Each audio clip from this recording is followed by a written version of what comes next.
전국에 계시는 재림 성도 여러분 안녕하십니까?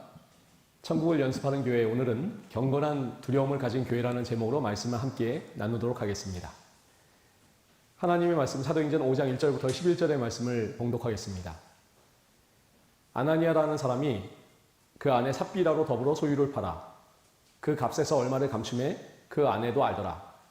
얼마를 가져다가 사도들의 발 앞에 두니 베드로가 가로되 아나니아야, 어찌하여 사단이 내 마음에 가득하여 내가 성령을 속이고 땅값 얼마를 감추었느냐. 땅이 그대로 있을 때에는 내 땅이 아니며 판 후에도 내 임의로 할 수가 없더냐. 어찌하여 이 일을 내 마음에 두었느냐. 사람에게 거짓말한 것이 아니요 하나님께로다. 아나니아가 이 말을 듣고 엎드러져 혼이 떠나니 이 일을 듣는 사람이 다 크게 두려워하더라. 젊은 사람들이 일어나 시신을 싸서 메고 나가 장사하니라. 3시간쯤 지나 그 아내가 그 생긴 일을 알지 못하고 들어오니 베드로가 가로되 그 땅 판 값이 이것뿐이냐. 내게 말하라 하니 가로되 예 이뿐이로라. 베드로가 가로되 너희가 어찌 함께 꾀하여 주의 영을 시험하려 하느냐. 보라, 내 남편을 장사하고 오는 사람들의 발이 온 앞에 이르렀으니 또 너를 메어 내 가리라 한대. 곧 베드로의 발 앞에 엎드러져 혼이 떠나는지라. 젊은 사람들이 들어와 죽은 것을 보고 메어다가 그 남편 곁에 장사하니 온 교회와 이 일을 듣는 사람들이 다 크게 두려워하니라. 요즘에 젊은 청년 학생들은 상상할 수 없는 일들이 옛날에는 많이 있었는데 그 중에 하나가 체벌입니다.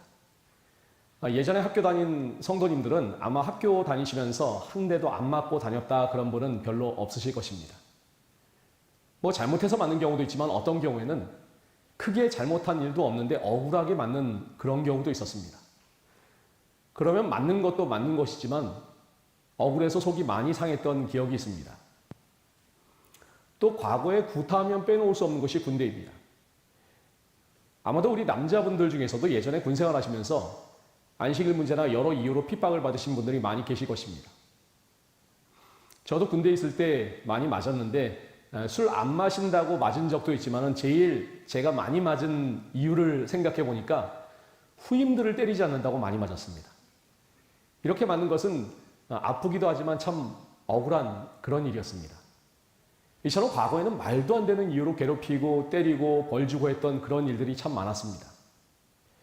그런데 이 시간 우리가 성경에서 보는 사건은 마치 별것도 아닌 일로 두들겨 맞은 것처럼 과연 그렇게까지 하나님께서 벌을 주셔야 했을까 싶은 그런 의문이 드는 사건입니다. 오늘 본문의 사건은 우리가 잘 아는 사건입니다. 이 사건은 헌금 떼먹었다가 그냥 벌 받는 것이 아니라 죽습니다. 그래서 이 사건은 오랫동안 신학자들 사이에 많은 논란이 있었습니다. 자비로우신 하나님께서 헌금을 안 낸 것도 아니고 자발적으로 그것도 다 바치려다가 인간적으로 조금 아까운 마음이 들어서 덜 냈는데 그런데 어떻게 하셨습니까? 3시간 간격으로 부부가 죽어나갔습니다. 그래서 일부 자유주의 신학자들은 이 사건이 실제 있었던 사건이 아니라 초대교인들에게 교훈을 주기 위해 우화로 만든 이야기라고 주장합니다. 하지만 이 사건은 초대교회 당시에 분명히 실제로 있었던 사건이었습니다. 이 사건은 표면적으로 볼 때 단순한 재정사고입니다. 하지만 이 사건은 헌금 떼먹고 죽었다는 그런 차원을 넘어서서 매우 중요한 교훈을 내포하고 있는 그런 사건이었습니다. 하나님께서 이 땅에 최초로 만드신 완벽한 공동체가 있었습니다. 이 에덴 공동체의 멤버가 누구입니까? 아담과 하와입니다. 인류의 시작은 이 에덴 공동체에서 시작됩니다. 그런데 이 에덴 공동체에 죄가 들어왔습니다. 누가 범죄했습니까? 여자가 범죄했고 남자가 그 뒤를 따랐습니다. 남자와 여자가 죄를 지음으로 그 결과가 어땠습니까? 에덴 공동체가 파괴되었습니다. 그 죄의 배후에 누가 있었습니까? 뱀으로 가장한 사단이 있었습니다. 이제 신약으로 넘어가 보겠습니다. 예수님께서 승천하신 이후에 마가의 다락방에서 하나님께서 기뻐하실 만한 참으로 아름다운 공동체가 형성되었습니다. 바로 교회 공동체가 시작된 것입니다. 이 교회 공동체가 얼마나 정말 기뻐하셨는지 하나님께서 강력한 성령의 능력과 은혜를 부어주셨습니다. 그들은 내 것 내 것 없이 유무상통하였으며 이래하여 기독교 역사의 가장 이상적인 공동체가 탄생하였습니다. 그런데 이렇게 승승장구하며 부흥하던 공동체에 지금 무서운 죄가 들어오려고 하는 것입니다. 이 죄가 누구로부터 들어옵니까? 남자와 여자로부터 들어오려고 한 것입니다. 그런데 그 배후에 누가 있습니까? 5장 3절입니다. 베드로가 가로되 아나니아야 어찌하여 사단이 내 마음에 가득하여 내가 성령을 속이고 땅값 얼마를 감추었느냐. 아나니아와 삽비라의 배후에 사단이 있다는 것이 드러납니다. 이 말씀이 우리에게 무엇을 말하고 있습니까? 헌금 떼먹은 사람이 그저 죽어야 한다고 한다면, 자, 우리 성도님들, 정말 솔직하게 나는 정말 평생 헌금 한 번도 안 떼어먹어 보신 분 계실까요? 물론 계실 수도 있습니다. 하지만 헌금 떼먹으면 죽는다 그러면 세상에 살아남을 사람이 얼마나 있을까요? 저도 부끄러운 일이지만 철없던 어린 시절에 어머니께서 헌금을 갖다 200원을 주시면은 100원만 내고 예배 마치고 원래 친구들하고 나머지 100원으로 달려가서 떡볶이 사 먹다가 장로님한테 걸려서 혼나고 그랬던 기억이 있습니다. 이게 잘했다는 그런 이야기가 아닙니다. 너무나 당연한 이야기지만 하나님께 드려야 되는 헌금은, 또 서원한 헌금은 정직하게 드려야 하는 것입니다. 하지만 제가 말씀드리고 싶은 것은 이 사건에 그보다 더 큰 메시지가 감추어져 있다는 것입니다. 그것이 무엇인지 저와 함께 사도행전 5장의 말씀을 계속 살펴보겠습니다. 자, 사실 이 아나니아와 삽비라 사건을 잘 이해하려면 그 바로 앞장의 기록을 우리가 살펴볼 필요가 있습니다.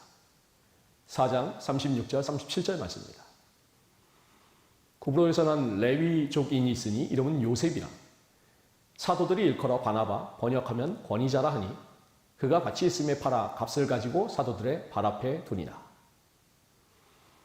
자, 이 아나니아와 삽비라 사건 바로 어떤 이야기가 나옵니까? 바나바에 대한 이야기가 나옵니다. 바나바라는 이름은 본명이 아닙니다. 본명은 요셉입니다. 바나바라는 이름은 나중에 사람들이 붙여준 이름입니다.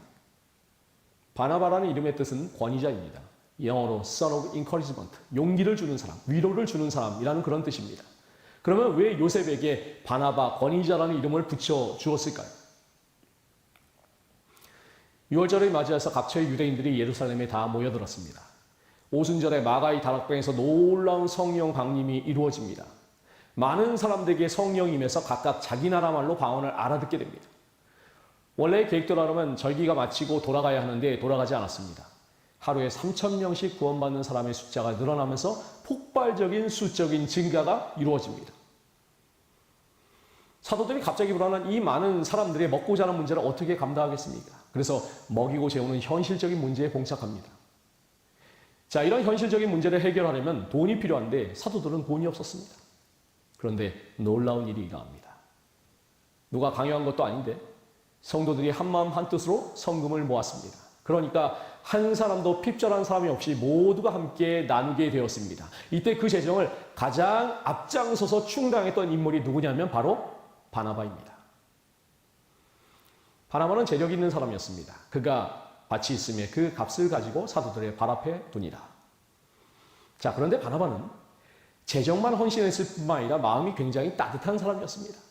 이 요셉의 따뜻한 인격과 아낌없는 헌신과 그 모든 것들이 성도들이 보기에 아름답고 칭송할 만하다여 뭐라고 부릅니까? 바나바, 권유하고 위로하는 사람이라 라고 부르게 됩니다.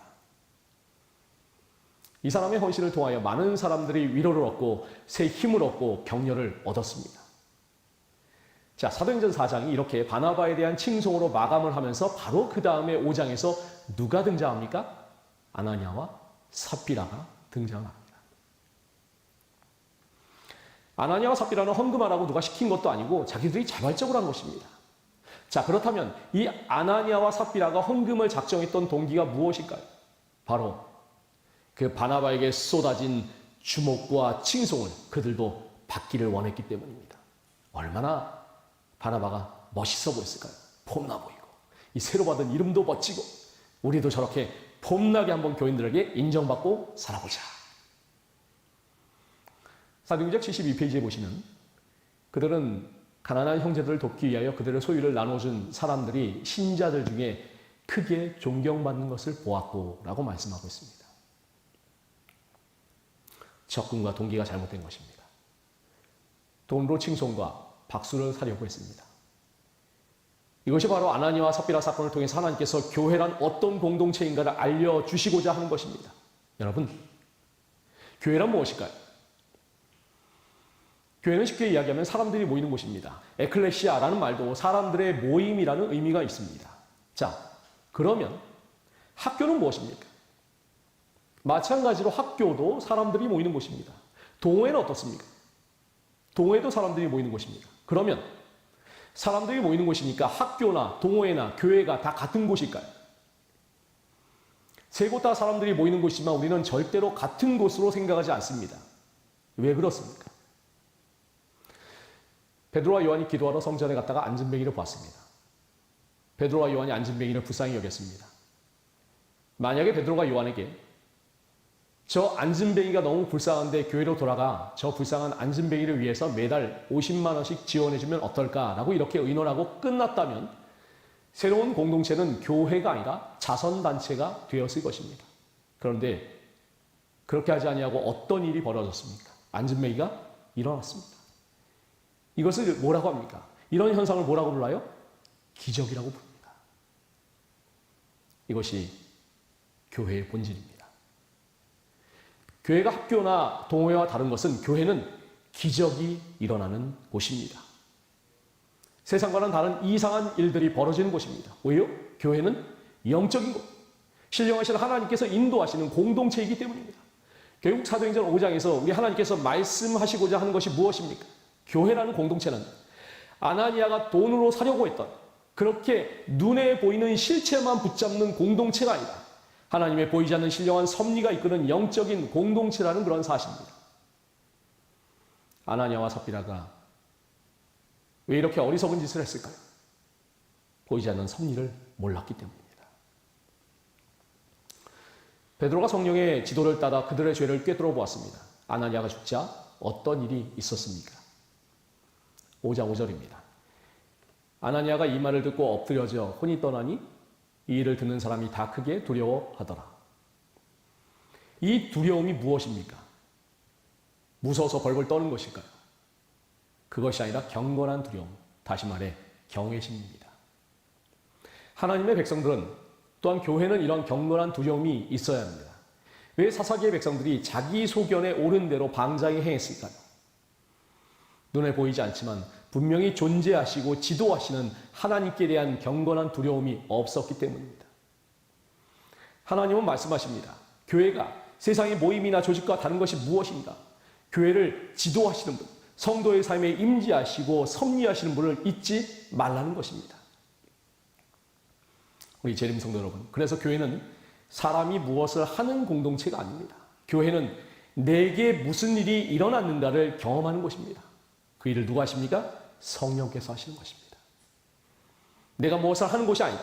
내게 무슨 일이 일어났는지를 확인하는 곳. 내가 침례받고 교회 다니고 예배에 참석하고 소그룹과 제자 훈련하고 그러다 보니까 이상하게 나의 의지가 변하고 나의 지식이 변하고 나의 가치관이 변하고 이것이 무엇입니까? 내게 이상한 일이 일어나고 있는 것입니다. 교회는 날마다 이런 이상한 일들이 벌어지는 공동체여야 합니다. 여러분, 우리가 하나님 앞에서 건강한 그리스도인의 삶을 살 수 있는 가장 중요한 비결은 우리 속에 경건한 두려움을 가지고 사는 것입니다. 우리 속에 성령님을 주인으로 모시고 사는 것입니다. 너희가 성령이 거하는 전인 줄을 알지 못하느냐? 고린도전서 6장의 말씀을 늘 기억해야 됩니다. 어른을 모시고 사는 것 같은 그런 조금은 편하지 않은 불편함. 자기 소견대로 사는 것을 가리켜서 성경에서는 방자히 행했다라고 말씀합니다. 방자이라는 말은 벌거벗은 채 천둥 벌거숭이처럼 들고 뛴다는 그런 말입니다. 우리가 집에 어른을 모시고 있을 때 이렇게 자기 멋대로 천둥 벌거숭이처럼 그렇게 지내지 않습니다. 우리가 보이지 않는 하나님의 임재를 늘 깨닫고 인식하며 살아간다면 내 마음대로 죄를 지을 수 없습니다. 눈에 보이지 않지만 우리의 삶을 주관하시는 하나님 앞에 책임 있는 그리스도인으로 살아가시는 우리 모든 성도님들 되시기를 간절히 바랍니다. 자, 다시 3절 말씀을 보시면 베드로가 가로되 아나니아야 어찌하여 사단이 내 마음에 가득하여 내가 성령을 속이고 땅값 얼마를 감추었느냐. 사도행전의 저자인 누가는 아나니아의 마음속에 사탄이 가득하다고 표현하고 있습니다. 이 의사인 누가가 매우 치밀하게 아나니아의 상태에 대해서 기록했습니다. 아나니아의 마음에 사단이 가득한데 그 바로 앞장에서는 뭐라고 기록했나 한번 살펴보시기 바랍니다. 4장 31절입니다. 빌기를 다음에 모인 곳이 진동하더니 무리가 다 성령 충만하여 담대히 하나님의 말씀을 전하니라. 이 초대교회 성도들이 성령이 충만했습니다. 이 뜨거웠던 무리들 가운데 자 우리 성도님들 아나니아와 삽비라가 포함되어 있었을까요? 포함되어 있었습니다. 그런데 이렇게 성령이 충만했던 아나니아와 삽비라가 한 장이 넘어가자마자 어둠의 권세자 사단이 그 마음에 가득하여 이제 막 시작하는 아름다운 신앙 공동체를 허물려고 하는 것입니다. 성경에서 성령의 충만에 대한 말씀은 시제가 항상 현재 진행형입니다. 다시 말씀을 드려서 성령 충만한 것은 이례적인 사건이 아니라 과거에도 그렇고 현재도 그러해야 되고 장래에도 계속 되어야 되는 진행형의 일입니다. 한번 성령 충만하면 그걸로 끝이 아닙니다. 오늘 내가 충만하다고 해서 오늘 충만한 그 힘과 능력으로 내일을 산다는 보장이 없는 것입니다. 옛날 우리 속담에 노루침 막대기로 3년 국 끓여 먹는다라는 말이 있습니다. 옛날 받은 은혜로 계속 우려먹는 것입니다. 성경은 그렇게 하지 말라고 권면합니다. 아나니아와 삽비라가 어디서 갑자기 나타난 그런 사람들이 아닙니다. 그들도 한때는 성령 충만했고 다른 성도들과 함께 한마음 한뜻으로 연합했던 공동체의 일원이었습니다. 그렇기 때문에 성경은 우리에게 경성하라고 말씀합니다. 늘 깨어 있으라고 말씀합니다. 날마다 말씀 안에 거하라고 권면합니다.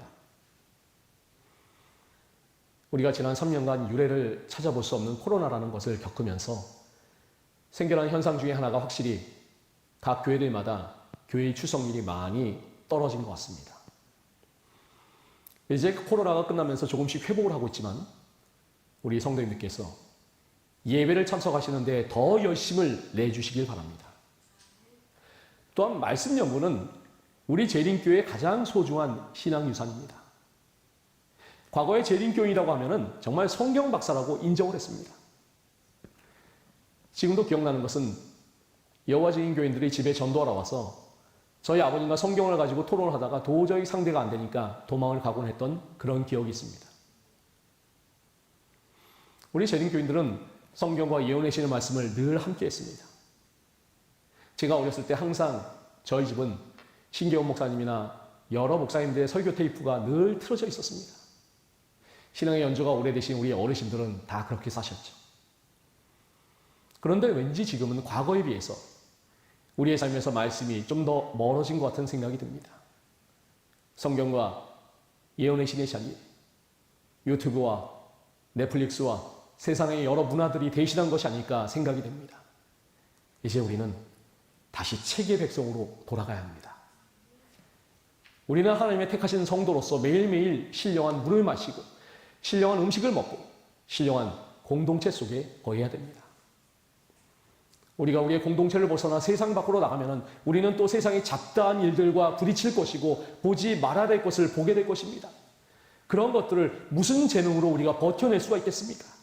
계속해서 무엇을 받아야 합니까? 성령의 충만함에 붙잡혀 있어야 사단이 틈타지 못하는 것입니다.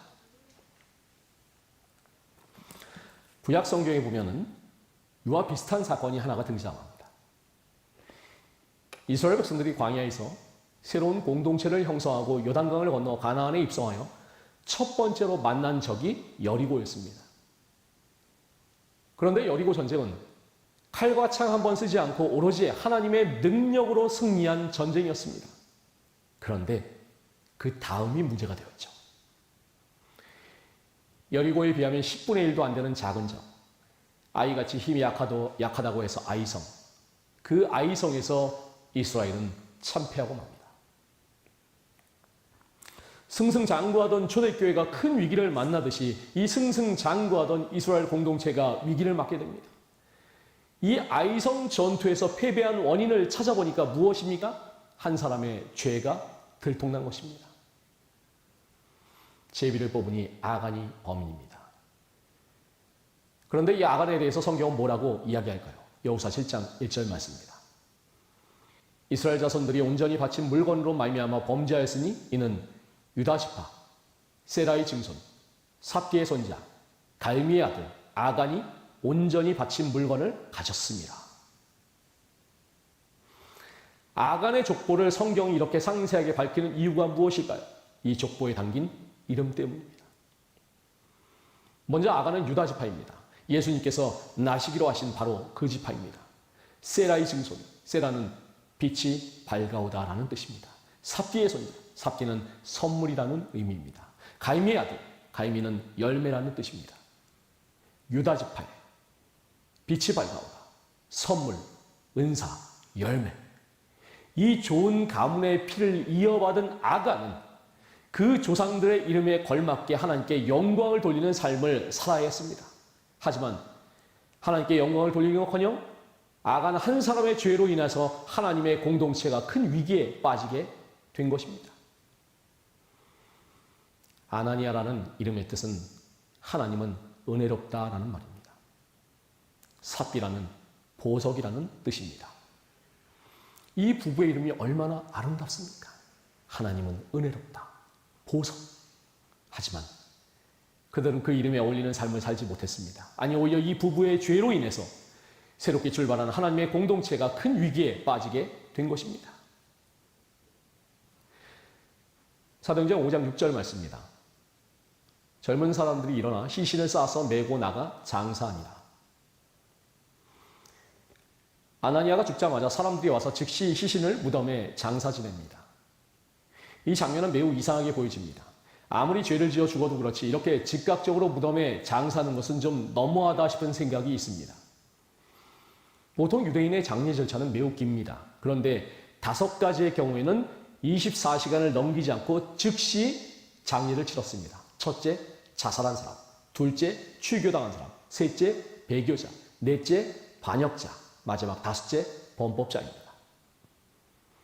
이 5가지의 경우에 해당하는 사람은 며칠장을 하지 않고 즉시 시신을 처리했습니다. 아나니아의 시신이 이렇게 처리가 되었습니다. 왜 그랬을까요? 이 5가지 경우에 해당하는 사람들은 유대인들의 의식 속에 하나님께 심판받은 자라는 인식이 있었습니다. 다시 말해서 초대교회의 성도들이 아나니아와 삽비라 사건을 어떠한 시각으로 바라본 것입니까? 하나님의 심판으로 이해한 것입니다. 아나니아와 삽비라가 죽은 후에 초대교회 성도들의 반응이 어떠했을까요? 11절입니다. 온 교회와 이를 듣는 사람들이 다 크게 두려워하니라. 교회에 나타난 가장 커다란 결과가 무엇입니까? 성도들이 두려워했습니다. 우리가 성경을 자칫 잘못 이해하면 그 오해가 생기기가 쉽습니다. 아나니아와 삽비라가 헌금을 내는 걸로 거짓말하니까 하나님께서 죽이시고 사람들이 그걸 보고 무서워해서 벌벌 떨었구나. 우리가 성경을 읽으면서 이 사건을 이렇게 이해하면 수박 겉핥기만 하신 것입니다. 저는 여기서 두려워하니라는 단어를 주목해 봅니다. 사도행전의 저자인 누가는 이 두려워하다는 단어에 널리 사용되는 단어가 아니라 헬라어로 포보스라는 단어를 사용했습니다. 포보스는 항상 다이모스와 함께 사용되는 단어입니다. 우리가 이 단어를 가장 많이 들어보는 것은 화성의 두 위성 포보스와 다이모스입니다. 그런데 포보스와 다이모스는 고대 그리스 신화에서 전쟁의 신 아레스와 미의 여신 아프로디테 사이에 태어난 두 아들이 두려움의 신 포보스와 패배의 신 다이모스입니다.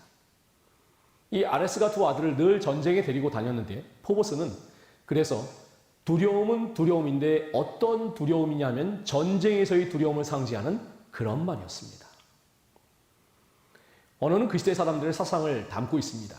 우리가 그리스 신화를 믿는 것은 아니지만은 당시 세계의 사회에서 사람들에게 포보스는 두려움은 두려움인데 전쟁의 두려움을 상징하는 그런 단어였던 것입니다.